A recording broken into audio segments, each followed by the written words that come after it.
Well.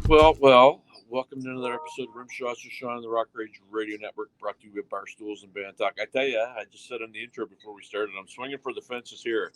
I don't bring you any B-listers or D-listers or C-listers. It's all killer, no filler. I have with me Mr. Steve Jones, President, Stingray Radio, all the way from Toronto. How are you? Awesome. Thank you for the kind words. It's a pleasure. So, we got our intro through Mr. Darren Harvey, who's a good friend of mine. He said something to me that I think you're really gonna like. He said he likes you as a boss. Actually, he said he loves you as a boss because you come from a programming background as opposed to I guess an accounting sort of dollars and cents background, and he really feels that lends itself quite well to what you guys are doing. How do you feel about that? It's a huge compliment. I'm really lucky to be in the position I'm in. Broadcasting companies over the years have evolved from being sort of very sort of art. My dog may be barking in the background periodically here. In the old days, they were very much product driven. They were. You can't make this stuff up. It's brilliant. They were very much product driven and run by broadcasters. And over the years, it really became the territory of the accountant, of the sales professional.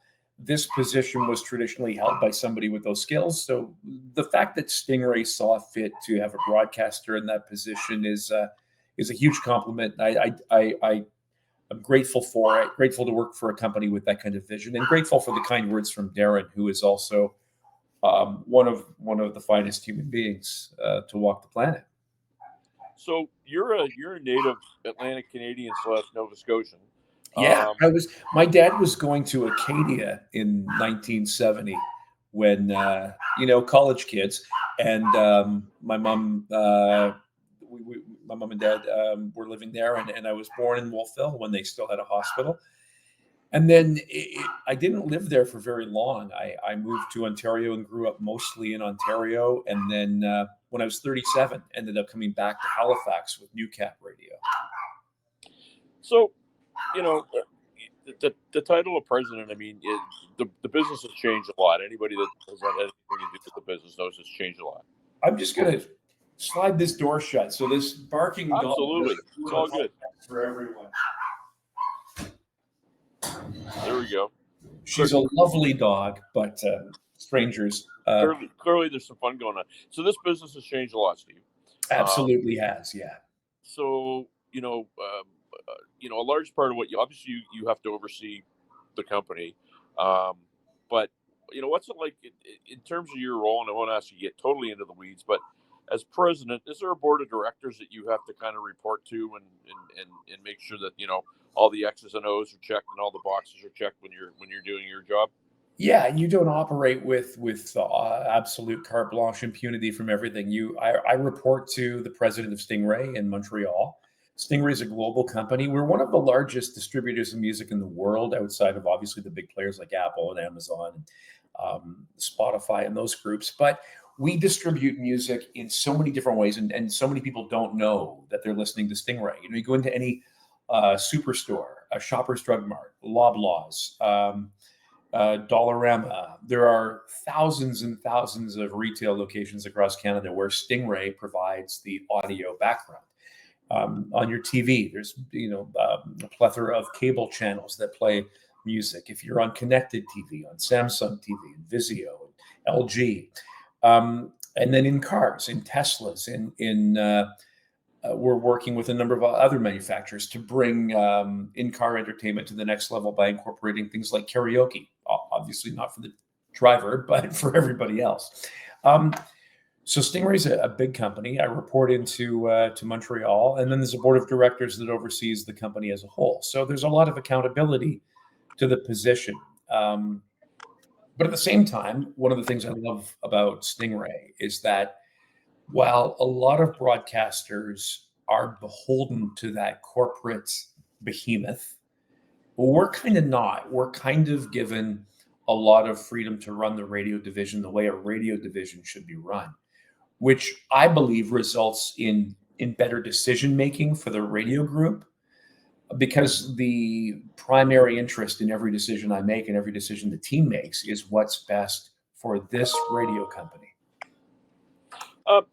So it's interesting that you said, because I think a lot of people sort of, I guess, version of radio is so here at Q104, and when they came, I remember when they came on the air and there's this big hubbub of, they're coming, all of a sudden, boom, they fire up, and for the longest period of time, it was a different sort of thing here that we hadn't had before. But I think a lot of people have this sort of kind of WKRP thing where, Herb Tarlick goes out and sells the ads, and you got a couple of DJs that are doing this thing. And radio really, I guess maybe at one point was like that, but now it's a lot more streamlined. It's a lot more technology based. Fair statement? Absolutely. And I think it's more professional. And I think while it takes away from the romantic notion of Dr. Johnny Fever and Venus Flytrap picking the records, the reality is the product is better for the listener for the most part.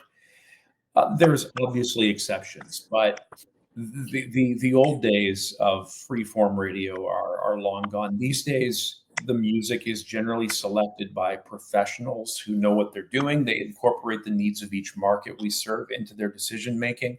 But the DJ isn't picking the music song by song. Although, to be fair, a lot of DJs do get to take leeway and liberty where it's appropriate. The sales aren't sold by a Herb Tarlick and his white belt. There are media, we call them media sales strategists, and their goal is not to sell radio advertising. It's to sell solutions for clients. So, and I mean this with absolute sincerity. If you came to me and said, I want to buy radio ads, and our position was that won't work for what you're trying to do, we tell our media sales strategists, don't take their money. You've got to sell people advertising solutions that work. And we've equipped them with a broad array of products to do that. We have access to an endless number of digital platforms, whether it's digital display, programmatic audio, connected TV, social media, influencers, whatever. We can take what the advertiser needs and direct them that way, whether it's radio, whether it's digital, whether it's being on in Dollarama. We have all these tools at our disposal. So it's gone from being a sort of wild, wild west to being a very structured environment. But at the same time, we really work hard to protect the creativity behind it, the on-air talent that turn on the microphone every day and entertain the listeners. They're creative people at heart, and they need the freedom to create. And we try to provide a really, really good canvas and a really good set of paints for them, rather than showing them, what to paint and how to paint. Sure. 1 second, Steve. I just got to hit pause for a second. Obviously, we know this business has changed so much from a musician's point of view, and from a, it used to be you could go into a radio station with your cassette tape or your CD and talk to the program director and say, hey, I want to get played. And now, everything is streaming, and then there's, if I'm sending a song to somebody, it's send me a wave file or an MP3. It's if you were to, I guess, give somebody some advice, because you have that programming background, if you were to give somebody some advice about how the heck does one actually break through that wall to get airplay, what would you tell them? It is, you've chosen a career that is so difficult, and I admire anyone in it as an artist, whether it's musical arts or painting or writing or whatever it is that is your artistic expression. Arts is a really hard field to be in, because you certainly you believe in your work, but whether or not there's a commercial resonance to that, you just don't know. And getting airplay on the radio is a really, really difficult challenge. First of all, in the old days, streaming wasn't a thing, so there was no ability for us to measure as radio companies, are people paying attention to this? Streaming gives us a measurement to say, oh, look, millions of people are hearing this song. So streaming has kind of become the place where artists go to get their music heard by the masses. In the old days, the radio station and the record label played like a role in developing artists. I feel like now streaming opens the door for an artist at a label level or at radio level. You go to it's the same with a label. You send your demo tape to a label in 2025, and they want to know how many streams do you have, how many social media followers do you have, all of those things. So it's for radio very similar. Like, we want to know who's listening to this song. Is there demand for this product? And that's a big start. But we don't really take a lot of off the street demos and end up putting them on the air. We're looking for finished product. We're looking for product that stands up against whatever else is out there on the radio. And in the old days, maybe there was a lower standard for that. But nowadays, we expect people. The studio quality from a home studio, from a studio in a small town, is every bit as good as the studio quality from Electric Ladyland or from Metalworks in Mississauga. You can go. These days you can create some of the best music is created in hotel rooms and tour buses, and on computers where people are sharing files across borders and collaborating, even though they're not in the same time zone. So we expect that level of quality. Your music has to really stand up at that level. But the bigger issue is whether it's a viable song or not. And a lot of the time that comes down to what the demand is already for the song on stream. Well, and you mentioned, because I do a lot of tracks for people, and oftentimes, I did a track for somebody, I don't know, 8 months ago, and I met the producer for the first time face to face about 2 months ago. I mean, that's just the world that we're living in now, right? Yeah. It's all file sharing. It's very little. It's very little interacting in terms of live people. Where do you see your business going? I mean, obviously, I don't think radio ever. People say, "Oh, radio's going to go away." I don't think it's ever going away. I think that's kind of a silly statement, because there's always going to be a need for it, right? It's a form of media. It's an important form of media. Where do you see it going over the next bit? Well, I agree. Radio's not going to die. Radio's not going anywhere. But it is changing. It's evolving. And so much of our listening now is happening on streaming. So people are listening to the radio on a different device. And that's perfectly fine with us. In fact, in many ways, it might be better for the radio industry. For example, right now, if we play a commercial on, Rewind 89.3 in the Annapolis Valley, or Q104 in Halifax, that's one piece of advertising. It goes out to everybody. The moment that that becomes a streamed environment, and let's say we have 50,000 people listening to that stream, that's 50,000 different ads. You might hear an ad for a business that you're 1 kilometer away from. You might hear an ad for hair products. I will not hear that ad. Like, it becomes a targeted environment where we can bring the advertising to the people who want to hear it. And we know from all kinds of experience that when people are engaged in the advertising, they're less likely to tune out from the advertising. So I think there's a really bright future for us as we evolve from linear transmitter delivered product to a digital streamed product. The future's bright. It's just different, and we're ready to seize it. We're excited about it. But again, change is scary and messy and difficult. And I'm really happy to be working with a company that sees that as a positive. So this little old podcast that I do, I was actually doing a community radio show. It was sports, and COVID hit and all that stuff. And I kept hearing, "Hey, you got a good voice," And in my mind, I heard the great face for radio gag, right? But right. Darren Harvey's still around. In other markets, they still have that, classic, like, people love the DJ like they used to back in the day. Where I think of a good friend of mine, John Biggs. You must know John. Yeah. For breakfast. Is there still that love affair with the DJ that there was years ago? Oh yeah. I mean, I'm not going to pretend that it hasn't changed dramatically over the years, but there still is very much a passion for radio personalities. And you mentioned Q104 and BJ and the Q Morning Crew, and Bobby Mack and Jillian. They're stars in Halifax. Darren's a star in the Valley, and we have that all over the country. Whether it's Stu Jeffries at Boom 97.3 in Toronto, or Katie and Ed and Melissa at Amp Radio in Calgary, or Barry Evans at Dipco in Edmonton. We have these personalities that are huge stars in their market. Maybe huge is, an overstatement, but they're legitimate personalities in their market. On the other hand, there are smaller markets where 20 years ago, you could make a significant living running a radio station in a very small market of 10 or 20,000 people. Those days are kind of gone. The model has changed enough that there's not really much of a business model to run a radio station in a community that's small and be profitable. The upside to that is that we've been able to take personalities who are super talented and put them on the air in those markets. And even though they may originate elsewhere, a good example would be the Morning Hot Tub in Ottawa at Hot 89.9.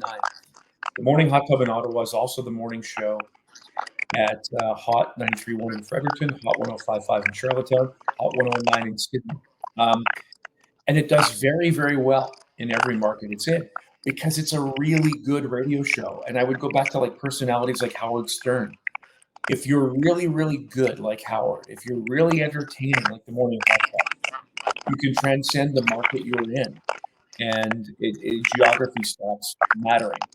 On the other hand, we try as much as possible to serve the community with local personalities who know and understand the market. Darren in the Valley is a great example of someone who can pretty much name everyone in the community.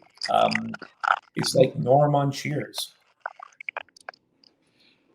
I'm glad you brought all those stations up because I think sometimes people forget about how things are interconnected. And obviously, there was the CRTC ruling a number of years ago where they want to break up monopolies and things gets kind of shoved around. And the other thing too that some people don't like that I personally do, which is the CanCon rules, because it's not on the one hand, people go, oh well, you got to play Canadian music, but in the day you might not have heard Canadian artists as much as you do now because they wouldn't have got an opportunity. Yeah, there's no doubt that the CanCon rules, which mandate a minimum of 35% Canadian content on radio, the CanCon rules have created a star system in Canada, and we should be incredibly proud of what we've accomplished. I have worked in 3 different countries and come back to Canada because I believe in how we do things here. I like it. On the other hand, the rules were invented in the early 1970s. They've barely been updated since, and I think they're well-intentioned, but in their current form, a little dangerous because we already spoke about how music is made these days. It's made across borders. It's made by creative people with computers and talent.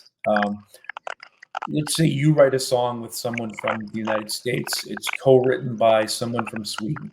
So the 3 of you create a song together. Unless it's recorded by a Canadian, and even if it is recorded by a Canadian, there's a chance the song still doesn't qualify as Canadian content. The rules are really strict about the amount of writing and the amount of production. And it's not even production, they call it performance. There's a system called MAPL, M-A-P-L. You need 2 out of 4 points. M for music written by a Canadian. A, the artist is Canadian. P, it was performed in a Canadian studio. And L, the lyrics are written by a Canadian. Back in the 1970s, that worked because songs were recorded in studios. They were generally written by 1 or 2 people, and quite often, the person who wrote the song also recorded the song. Not always, but that's very common. Nowadays, songs are recorded, as we said, tour buses, hotel rooms, wherever, sometimes studios, often multiple studios.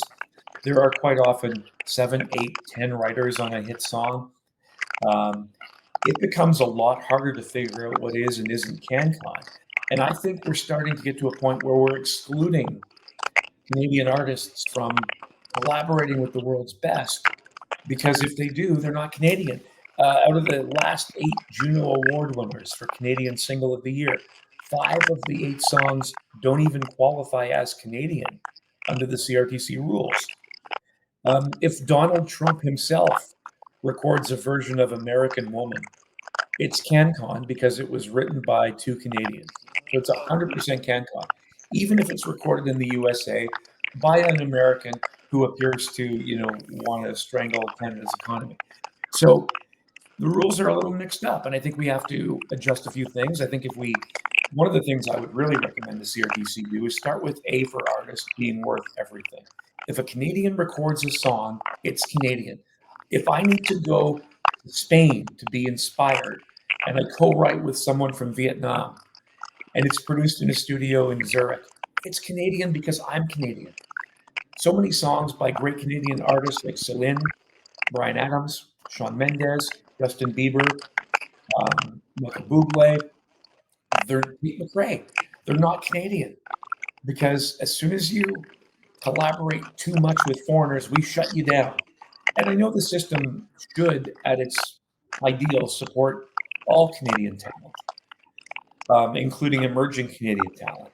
But it shouldn't exclude the Canadians who put their Canadian stamp on music that gets heard around the world, because that's an export for us. The music that Tate McRae makes. When I was in Australia a few weeks ago, and I heard Tate McRae on Kiss 106.1 in Sydney, and they announced there's Canadian Tate McRae. It's Canadian content being shared with the world, but because of the way the rules work, it's not Canadian enough, and I don't like that. I think we need to come up with a better system. But I'm not against a system. I think a system that allows Canadian music to thrive at radio and around the world is absolutely essential, especially when you live next to a cultural monster like the United States. Well, and if people don't glean anything else from this interview, that lasts, I'm going to say 2.5 minutes. For me, I just received a masterclass on what is CanCon, because to be honest with you, a lot of it some of it I knew, a lot of it I didn't. So I want to thank you for that. No, it's my pleasure. It's kind of a personal mission of mine to bring this to the forefront, because like if we ignore the work of producers and mixers. So right now, a guy like Joey Moy, who's one of the biggest producers in music in Nashville, he's producing Morgan Wallen's albums. Joey, I think everyone would agree in 2025, the producer, outside of the artists themselves, the producer is probably the key person involved in the creation of a song these days. I mean, production is so important. Joey's music gets no credit for being Canadian, despite the fact that a Canadian is doing it. There's so many great examples of like Metallica, Aerosmith, Motley Crue. In the 80s, these bands recorded some of the biggest albums in the world. Metallica's Black Album, recorded in Vancouver, produced by a Canadian, but the album is a Canadian. Maybe that's okay, maybe that's wrong, but I think we need to talk about it, because it's not just the artist and the music and the lyrics. To me, it's the producer, it's the mixing engineer, it could be the studio musicians. We have a system that ignores the greater contribution and ignores the reality of how modern music is made. And it's a good system, it means well, but it's fundamentally broken. Well, you were stuck in traffic. I appreciate you doing this. I've learned a lot in the short time. I love to stay in touch with you, because these types of things, and you've been really good with sharing information, I'd like to say, because it's one of the things that I pride myself on is asking questions and shutting my mouth and listening, where some people want to, if they found out something on Google and they want to tell a man that's been, in the business for years how to do things. So I want to say thank you for that. And hey guys, Stingray. Stingray.com is where everybody finds out more information. Stingray.com, stingray.com/radio. That's where we are. Steve Jones, president of Stingray Radio. Thank you, my friend. Thank you, Sean. Great to talk.